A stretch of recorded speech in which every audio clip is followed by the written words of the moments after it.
Já, komið sæl. Það er mjög mikilvægt þegar verið er að vinna með TT Snap að búa sér til svæði á MyTopi Dynavox. Ef þið farið inn á mytopidynavox.com þá er hérna hægt að skrá sig, búa til reikning eða skrá sig inn. Ég hvet ykkur til að gera það til þess að geta sótt ykkur efni, bæði síðusett og bara stök tjáskiptaborð inn í gagnabankanum eða það sem þið viljið geta deilt ykkar á milli. Það er mjög mikilvægt. En þið getið valið hvernig þið lesið síðuna og það er hægt að velja úr mismunandi tungumálum. Þetta er stillt á íslensku núna. Ég á sjálf reikning en ef þið hafið ekki búið ykkur til svæði nú þegar þá þarf að gera það bara hér og þá eru það bara einhverja grunnupplýsingar sem beðið er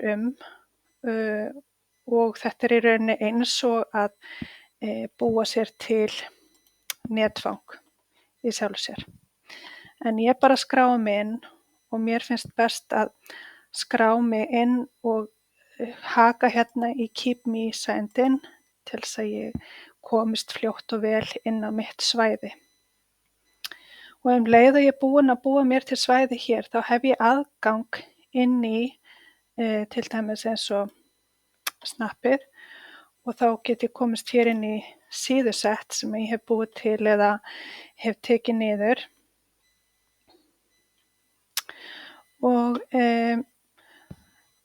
þetta er eitthvað sem þið þurfið bara að skoða í rólegheitum og farið inn í gagnabankann til dæmis og geta tekið þar niður, valið ykkur efni sem þið viljið geta prófað með ykkar nemendum.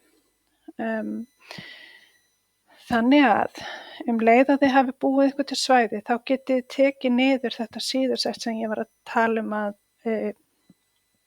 deila með ykkur og ég ætla bara að sýna ykkur hvernig það er gert.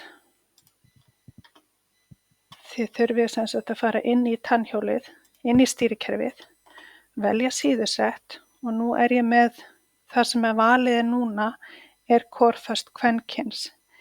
Nú vil ég fá annað síðusett hérna inn og þá get ég annaðhvort búið til síðusett eða hlaða niður og ég vel það að hlaða niður og leið og ég er búin að senda ykkur á netfangið ykkar sem sagt, þá birtist þetta hérna, Core-First kvenkyns með viðbótum, þá birtist það hjá ykkur þannig að það eina sem þið gerið það er að haka við það og hlaða því niður. Þá í rauninni, þetta er allur galdurinn, það birtist hjá okkur af því að þið gefið mér upp netfangið ykkar og þið eigið MyTopi Dynavox svæði og til þess að svissa yfir á það, þá bara haka ég við það og þið sjáið að breytist. Eitt sem þið þurfið að athuga, af því að rúðustærðin er á þessu síðusetti 8x10. Ef þið breytið rúðustærð, eins og ef við förum hérna niður í 6x6,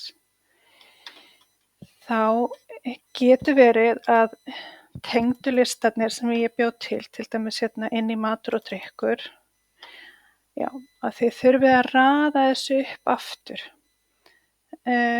Þið raðið þessu nákvæmlega eins og ykkur finnst að það, eins og ég myndi vilja hafa það, er til dæmis að morgunmaturinn og þessi tengdu listar séu efst í þessu hérna tjáskiptaborði. Þannig að það sem að ég geri það er bara hreinlega að færa það til aftur. Og ég bara raða þessu nákvæmlega eins og ég vil hafa það. Þannig að þið sjáið að það er mjög einfalt mál að raða upp aftur. Og inn í heimalista, sýni ykkur það líka,